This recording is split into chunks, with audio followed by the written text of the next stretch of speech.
Good evening. Kathy Carroll, 26040 North Line. If I could, I'd like to pass out some information to the councilmen and women. Sure.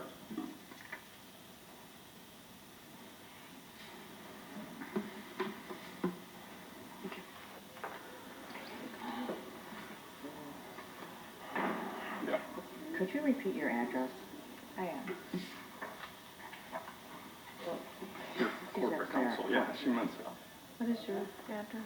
Can you repeat your address? Mr. Chairman, if I might ask that one of those copies be provided for the official record, they should always be provided to my office as well. Okay, I'll give it to you if we're done. Okay.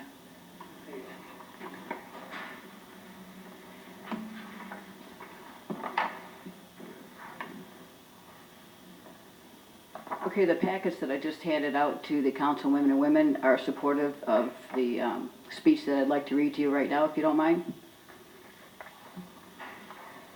I've been a small business owner within the construction industry for over 30 years. I have in-depth knowledge and experience in every aspect of project estimating, bidding, coordinating, and construction parking lot developments. Back in 2017, myself, along with 2 other company representatives, met with the then Mayor Chief of Staff, the City Planning Director, and the Director of Public Services. Although not the purpose of the meeting, I reported to all city officials attending that there was a parking lot behind an industrial building off Rush Road that was being used to park and store hundreds of cars. I stated that it appeared as if someone just threw it together and that in no way was it constructed to meet any of the city requirements or standard specifications for new construction, and that somebody needed to do something about it. Directly after the meeting, I drove to the lot to see how many cars were being stored there that day. Not 5 minutes later, I was sitting in my car looking at the site. I was approached by the developer of the lot. To my surprise, he stated that he would appreciate it if I didn't bring his name up at any more meetings with the city. You can't imagine how shocked I was to hear him say that, let alone the timing of it. Within 2 to 3 days, some of the cars parked near the entranceway of the lot were marked with stickers indicating that they must be removed from the site. It is possible that a few cars had been removed, but several hundred of them remained. Still feeling uncomfortable about the encounter with the development, I did not follow through with any further complaints. But today, after witnessing hundreds of thousands of cars being transferred and stored within this city on yet another illegally constructed lot, my level of comfort by remaining silent for the last 2 years has all but disappeared. What has taken over is a high level of frustration and, yes, a bit of fear in telling you my story. It all began in 2017. At first I noticed lines of cars parked up open in an open field located along North Line Road just east of East Daly over a weekend. 50, 60, 70 or more. The event never happened again, so I thought nothing of it. Soon thereafter, I noticed that parking lots to some of the area's empty industrial buildings were filled to capacity and for days on end. Sometime later, by chance, as I traveled westbound on Brush Road at Preaching Beach Daily, I noticed cars entering and exit vacant property behind an industrial building. As I followed the next car in, the road opened up to a massive lot where hundreds upon hundreds of cars were being stored. I sat and watched as individual drivers entered the lot, driving one car, parked it, get into a different car, start it, and then drive off the lot. So I followed the next car out. It didn't take long to discover the cars were being transferred from an airport parking facility located on Wick Road 3 miles away. I was stunned. My first thought was, do these people know where their cars are going? I did. On a lot in back of an industrial building where I don't mean to cut you no off, gated but entrance, no security fence, no security cameras or security lighting. They were Mrs. parked on Carroll, top of a 45-foot... we are not going to sit here and let you read this entire thing. Point of order. It, I'd like to hear it. you want to hear the... I'm telling you right now, there is no way we're listening to this entire It's 5 report. minutes. 5 minutes. You have 3 I've minutes. held this for 2 years. I asked you a question. To do something about it. Mrs. Carroll, you are now out of order and your time is up. Point of order, I'd like to make a motion she be allowed to continue reading. I'll She make- has every right to speak. She's a citizen. As far as I'm concerned, I run this meeting.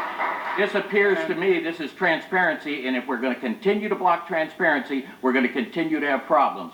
She's violating her civil rights to speak, and I don't see any problem. As a council person, I request that she will continue to be allowed to speak. It's been long enough that this kind of situation continue to be pushed under the covers. It's, And first I of have a all, motion. Mr. Remick, Councilman Remick, it is not being pushed under the covers. She hands us this pamphlet during the meeting, excuse me, during the meeting, and is planning on reading this entire thing, the whole meeting. It is not going to happen. Are you going to read that entire thing? No, absolutely not. You Mr. Chairman? went on to the second Those are page. I for was you to allowing peruse read the after my opening speech. statement. Those are for you, Councilman for your Becerra. perusal after my speech. You can take them home and look at them. I There's don't no- care. I'm not going through those. There's no violation of free speech. There's a council rule that allows her the opportunity to speak for 3 minutes. You've given her over 5. And this We- council has a right to I vote have- on a We have, motion. we have all Excuse the me, my speech information is in 5 front of minutes. us. I Mrs. timed Carroll, it. Councilman Becerra I did not has speak the for I floor. mean 5 it minutes. too, thank you. I have a motion You on the interrupted floor me. to allow her to Councilman continue to Remick, read. Councilman Becerra has the microphone. You got it. Finish, Mr. Becerra. There's no violation. The time was given. Mr. Remick, I think if you wanted to be the Excuse one me, to but you present this- interrupted me and took my time. Mrs. Carroll, If council you is wanted to be discussing the this. one to present this, we could have had you make this speech versus her, but she's used her a lot She's of done, time. I'll complete it. You want me to complete it? Then I'll take I- the rest I of the think night. I think if it's coming He from only has you, a you short- should have the courtesy It's and the not guts to coming speak for from me, yourself. sir. This has been going on long enough. If it was going to be me, there's other ways to I would have handled this. And it will be handled. Councilman Becerra, please. I think the 3 minutes has expired. I agree. So, Mr. Chair. Mrs. Carroll, Councilman. I have a point of order Sure. also. If she's only reading these first 3 pages, That's all, honey. I'm I not would like going to through the hear also pamphlet. Well, she entitled, I'm not. I don't want to hear everything that's in here, if it is, but I would like to hear the rest of this. I gave her the 3 minutes allotted. She completed the first page. She wanted the second, she went into the second page. That's when I decided to say. So at this point, Mrs. Carroll, I appreciate you giving this. I've made the decision. I am I've made the absolutely decision angry that- as hell. This has been going on for 2 years and I'm sick Mrs. of it. Carroll, you are now out of order. You are I done. think you are the one that is out of order, sir. Well, that's fine. Mr. Chairman, I have Okay, a you know motion what? on the I'll come floor. back and read the second part of my letter at the next council meeting. How's that? You're gonna hear it whether you like it or not. Fine, but you're now finished. Thank you. Mr. Councilman Remick has a Motion motion on on the the Shame floor. on For you. a Shame on second. all of I you. support that. Chief Blair, can you please remove her from the podium? Let her sit down until we find out if we got a motion. Mr. Chair, I support that motion. Okay. We have a motion by Councilman Remick, supported by Councilwoman Katz. Is there any discussion? Yeah. If not. Go out the door. Shame on you guys. Have a motion by Councilman Remick, supported by Councilwoman Witten. All those in favor say yes. Councilwoman Pats. Yes. Sorry, it was Pats, not Witten. Councilwoman Katz. Oh, I'm sorry. All those in favor say yes. Yes. All opposed say no. No. Motion fails. Roll call. It's a motion to continue to allow Mrs. Carroll to read her speech. Ms. Winton? No. Ms. Croft? No. Mr. Johnson? Mr. Becerra? No. Mrs. Pat? Yes. Mr. Remick? Yes.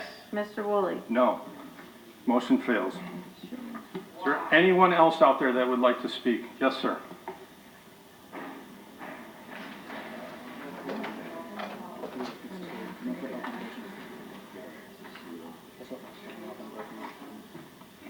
Douglas Mannix, 11751 Beach Daily.